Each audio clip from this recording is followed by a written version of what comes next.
Okay, so like Simon said, I'm Ryan Dickie with the Family Forest Network. I won't give much of an overview of the project. I've done that a few times at these conferences and see a lot of familiar faces in here anyway. So, but what I'm going to talk about today is basically within our project when we first started planning. We look at how we do pre-treatment assessments on the land, try and take in some of the considerations that maybe haven't been met for landowners. And a topic that kind of seems to come up around this time every year is as our birds migrate back and start to nest, the effects that forestry can have on nesting birds. And so we kind of said, basically why this matters. We came up with our own definition of ecological forestry, and part of it encompasses the fact that ecological forestry considers all parts of the forested ecosystem, so not just the trees we're managing. We're thinking about wildlife, birds, amphibians, everything like that. With the birds, it can be a big one. There's actually regulations out there between Species at Risk Act. There's the Wildlife Act, and then especially the Migratory Bird Convention Act, which basically states that you can't knowingly go out and disturb birds, and especially can't go out during nesting season and destroy nests. So. There's a research paper from around 2013 that estimates, this is a big wide range, that they use a bunch of different ways to calculate how many nests they think are destroyed, but anywhere from 18,000 up to close to 160,000 a year based on harvesting practices. Now it would be nice to see them update that now. Our harvesting practices have changed a lot in the last 13 years, so especially the reduction in clear cutting and everything else. So, but you can see my last point there. We can and have to do better. Technically, thinking about birds and nesting birds and stuff is in my career in the woods, I'm close to 20 years now, wasn't something that we thought about a lot. And there's rules and laws and regulations out there that say we have to. So we just, as part of our project where we've got the money to fund doing this type of work, we really want to figure out ways that we can do something to at least show that we're putting in our due diligence. And at least try and do better, but also trying to figure out a way to do it economically. As everyone knows, there's not a whole lot of money to go around when trying to pay for this planning and everything else. So the typical nesting season window, the kind of graph that you can see there, that's from Birds Canada website. They have a cool tool where you can go on, kind of say what region you're in, what specific birds you're thinking about and everything, and it gives you a bit of a graph so you can see, there's a bit of a different range. Something like the evening grosbeaks start in mid-May. Some of the goshawks, they might be on eggs already on the nest starting in early April. Some of our other raptors are actually, in February, March and stuff like that. But generally, we say, at least for our portion of the project, peak nesting season goes from basically mid-May to mid-August, and that's when we expect most of the nesting to go on. And realistically, June and July is kind of the peak months for that. So, so like I said, species vary a whole bunch in timing. We're starting to use this a bit more, like these tables, a little bit more in our planning to know, we might start a site in early May and realize that there's some birds there, but, think of something like a Canada warbler. They're kind of the last ones to come back, first ones to leave. So, yeah, we might be close to some good habitat for them, but if we're hitting it really early in the spring, they may not even be back on site there yet.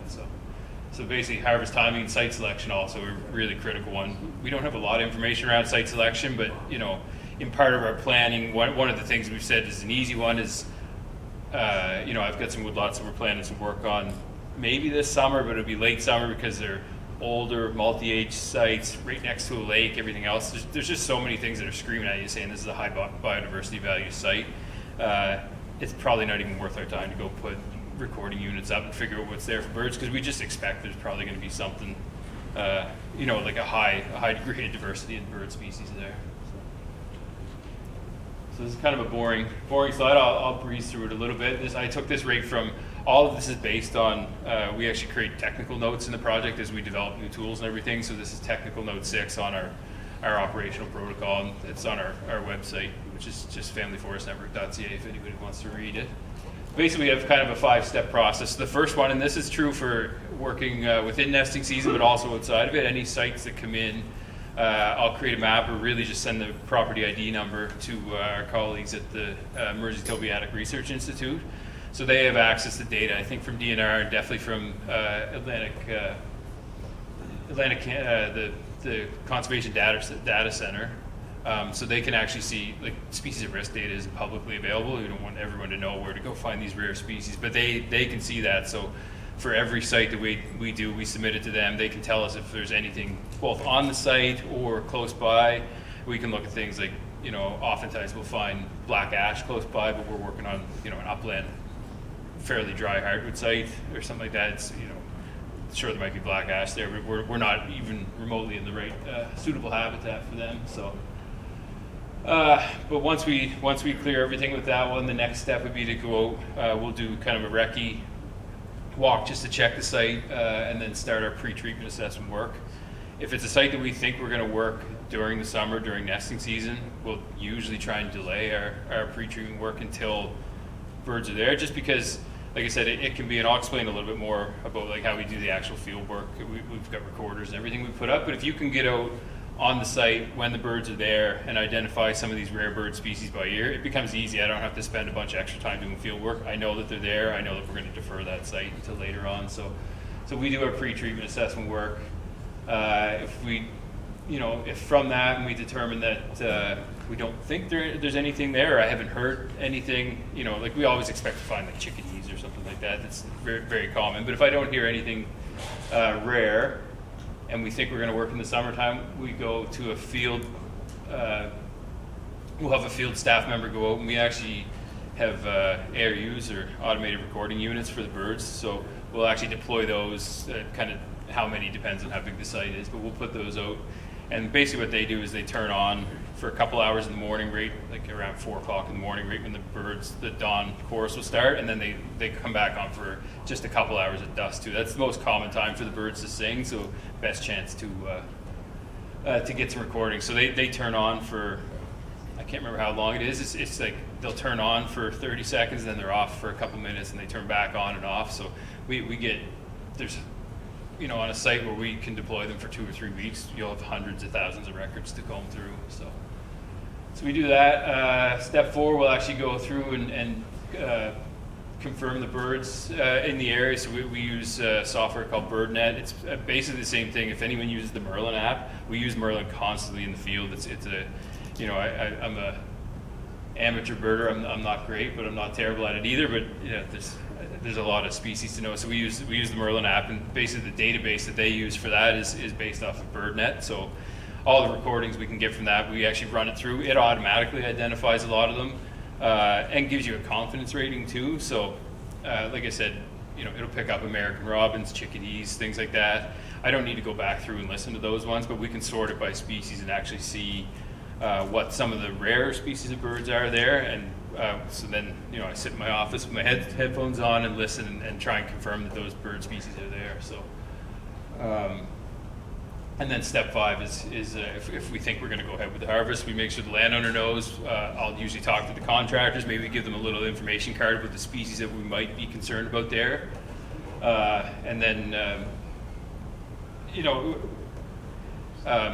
And then, like our staff is trained. We've actually all taken a course through it's Natural Resource Training Group. It's an avian nest sweep course, 2 days, just on how to go. It's actually really hard to find bird nests. You're more looking for nesting behavior. So they're carrying nest material, you see the birds flying with a whole bunch of bugs in their beak, and watch them go in and out of the same spot. That's usually how we determine there's a nest. So I don't actually ever go find it, and really I don't want to find it because it's easy to disturb the birds, but I can say, well, I think there's something right there, and we'll just put a decent sized buffer on it if we need to. And that's for all species, not just the rarer ones. So some of the other considerations we have for doing our work in the summertime, the harvest prescription can have a bit of a big influence too. So in general, not as a hard and fast rule, especially now because we don't always have great winters for working in the wintertime. So like some of the wetter sites, it used to be, say, okay, we're going to go there in January when it's frozen. We'll be able to work on that one, but it's a bit of a crapshoot these days. Even this winter was cold, but we had so much snow that it was still tough to get the ground frozen in some places. So,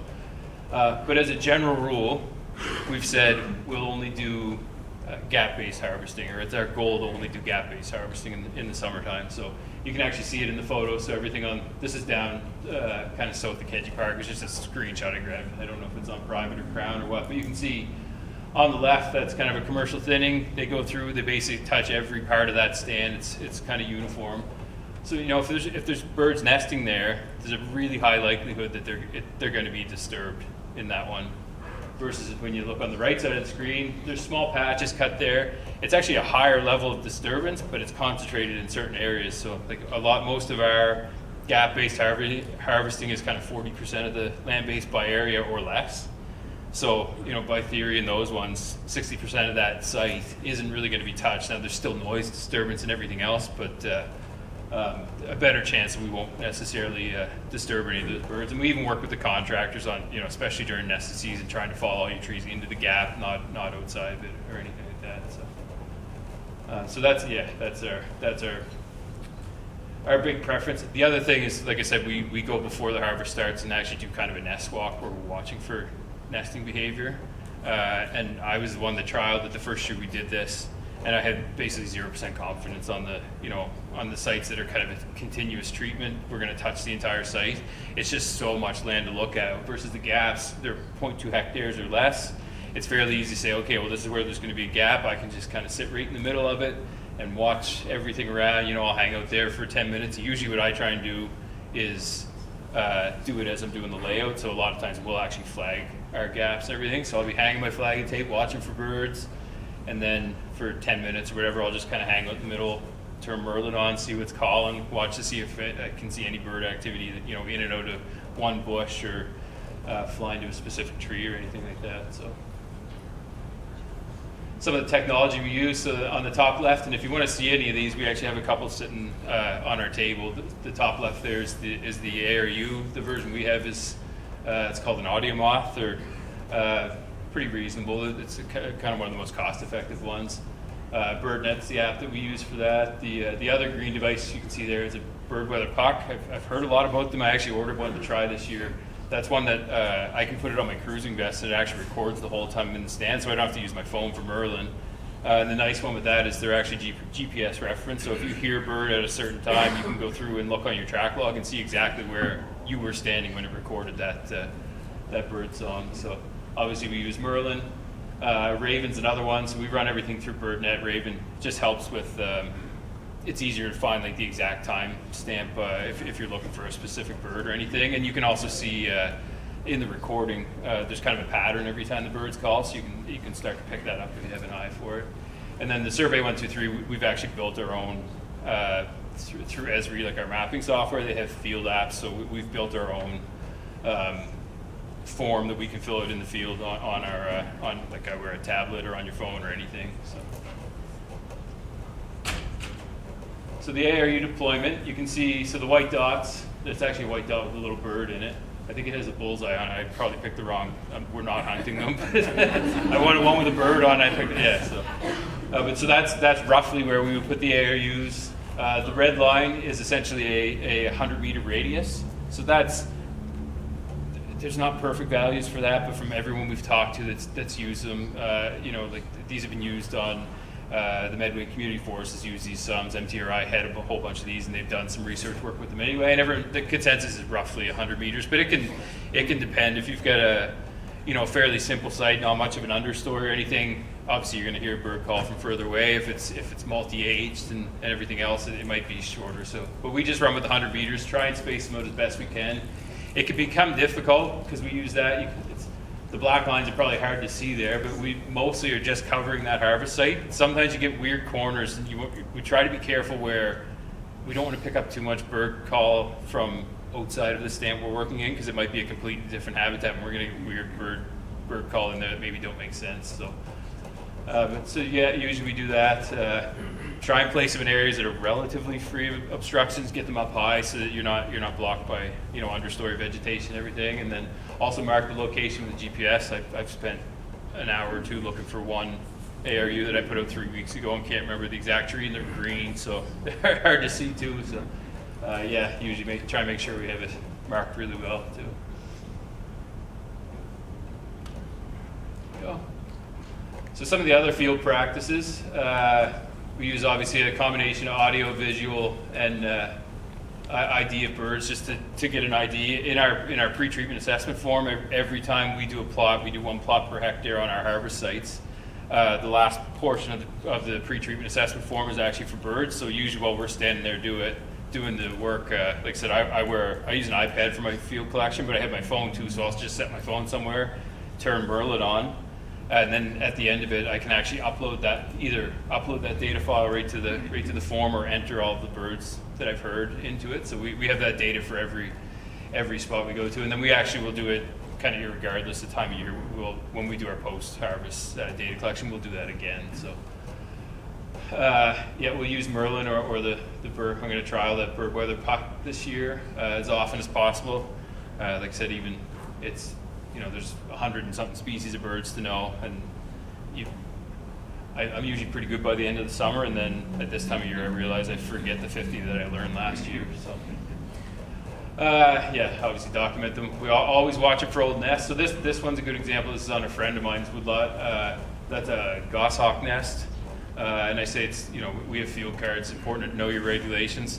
Goshawks are a highly protected nest here. They tend to build kind of a grouping of nests, and with goshawks, it's I can't remember. I think it's either 3 or 5 years. You have to know that nest hasn't been used in the last 5 years, essentially, to even be able to do any harvesting there. And with goshawks, a couple of the other raptors, like a bald eagle, ospreys, I think they maintain a big buffer even in the wintertime when they're not here. So whereas some of the smaller hawks and stuff, there's not as strong regulations around, but you really need to know that stuff, and it's good to know it in the field so you can adjust your planning kind of on the fly there.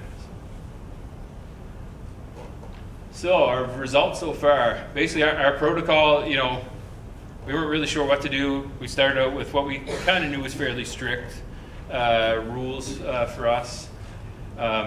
We use from the Atlantic Canada Conservation Data Center. They have an S ranking for birds, so it goes right from S5, which is a species that they know is of least concern, or it's a secure species. S4 is presumed to be secure. 3 would be vulnerable, 2 is threatened, and 1s are usually species at risk.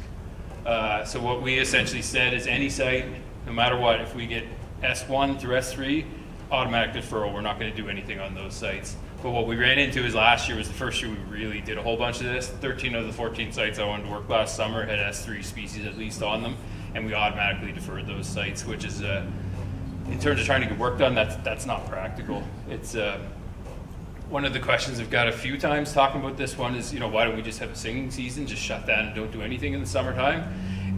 It's not always practical. Some woodlots, you're not going to work in the winter. It might be a lot of plowing. You need to be in there when it's dry, and the summer is kind of your only option.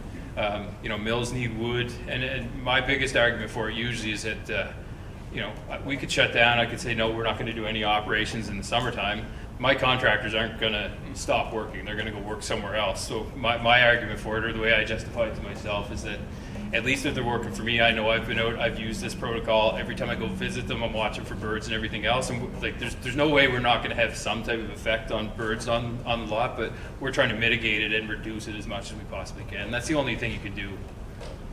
So now we're trying to we're going to try a few different ways to look at things this summer. Still with the S1 and 2s. Those are rare enough species, especially ones that are, species of risk, whether it's federally or provincially. We're just not going to work those sites when those bird species are present. With the 3s, I always talk about, like an eastern wood peewee as an S3 species. They're still a really common bird to be around, but they're over the long term, like since the 70s, they think their population has declined by like 50 to 70%. So while there's still a lot around, they've been experiencing a fairly severe and protracted decline, so that's why they're not there. But if we consider those ones, they're on almost every. I'll get out of the truck and that's the first bird I hear everywhere I go. So we're just going to try and find some ways to maybe adapt our sites. Probably a big part of it will be trying to operate bigger sites in the summertime. If you get a small harvest to 6 or 7 hectares, it quickly becomes not possible, not economical to even do that harvest if you take 1 or 2 hectares off of it. So that's just some examples of different bird species. So kind of from the top, it's so chimney swift. I think that was all-sided woodcatcher. That picture was supposed to be of a boreal chickadee. Oh, it might be, I guess. and then common nighthawks, gray jays, eastern bluebird. So again, just kind of to highlight, not super common birds, but also not ones that are hard to go find. So, if we ruled our sites out for any of those, and there's a whole big list of these different species, it just becomes way too hard to. So some of the likely adaptations, like I said, we'll work on bigger sites. Still going to defer sites for S1 and 2. I can see potentially on a really big site, maybe we pick some of those up, and if we pick them up and maybe they don't necessarily use that stand, their habitat's directly adjacent to it, it's a big enough one, like maybe we operate the east side of the road and don't worry about the west side or something like that. But in general, we'll always shut our sites down for those species. The S3s, we'll try and work around them if we can't, like I say, with smaller sites or anything. You can see with the picture here, I try not to have overlap on those, like the yellow circles. That would be the radius for the ARUs. That's a small site. It was hard to, I don't want to only have 2 in there because I'd have a big gap, so to put 3 in, you have to have a bunch of overlap. That's the type of site that, I think we only took a couple 100 tons of wood off of that one. It would be, if I pick something up, like say up in the north end of it, and had to chop, a third of that off, we just couldn't operate that site. So try and leave those ones for more of the shoulder seasons or when it's frozen. So also trying to have better assessments. We started to do this a little bit last year.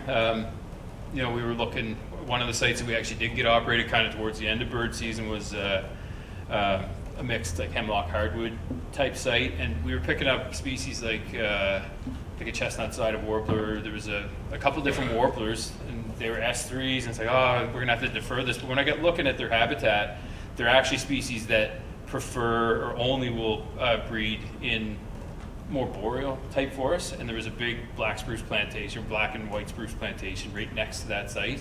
And when we went out and started, I walked through the site, I was listening for them and stuff, and you could only ever see them a little bit along the margins of the stand, so they were probably using that like maybe hunting for insects or anything like that there, but their nest site was almost definitely in the plantation next door. So looking at things that way, being able to adapt it. So, and then again, better assessments of suitable habitat for nesting periods, and be able to figure out if those bird species will actually be there, and also knowing a little bit about a site to walk in and be able to say, well, this species, this is a perfect habitat for this specific species, and that's one that we should really be looking at. Or maybe it's one that I haven't even heard them here, but it would be strongly expect maybe we would. So just a little bit on the training. Like I said, we did the avian nest sweep, which is the one on the right. It's just a 2-day online course. There's a field component where you go out and do everything. They just teach you a bit about the regulations. It's a little bit more specific to like mining and pipeline work, where the federal act is heavily enforced there. It hasn't really been talked about a whole bunch in forestry and not enforced, but it is something, it could come up one day. The stuff on the left, and this is actually one I'd recommend for any landowners have interest in birds, is through Cornell Lev Ornithology. They're kind of like, the biggest university for sure in North America that looks at birds. They have all kinds of little short courses. So like some of our newer field staff, as they've come on, the courses are generally around $100, maybe a little bit less. Might take 8-12 hours to go through, but it teaches you a little bit about birding. And they have specific ones about being better at identifying raptors. They have ones just for things like warblers, where there's dozens of warblers. So it teaches you a little bit about that, and it's a good primer. And it's a open course. Once you've bought it, you can go back and go through the material as many times as you want to. So we do those. The Stokes Guide bird song. If you drive with me at this time of year, that's all you can hear. It'd just be, it'll say boreal chickadee, and then it plays a couple different songs and it does the next one.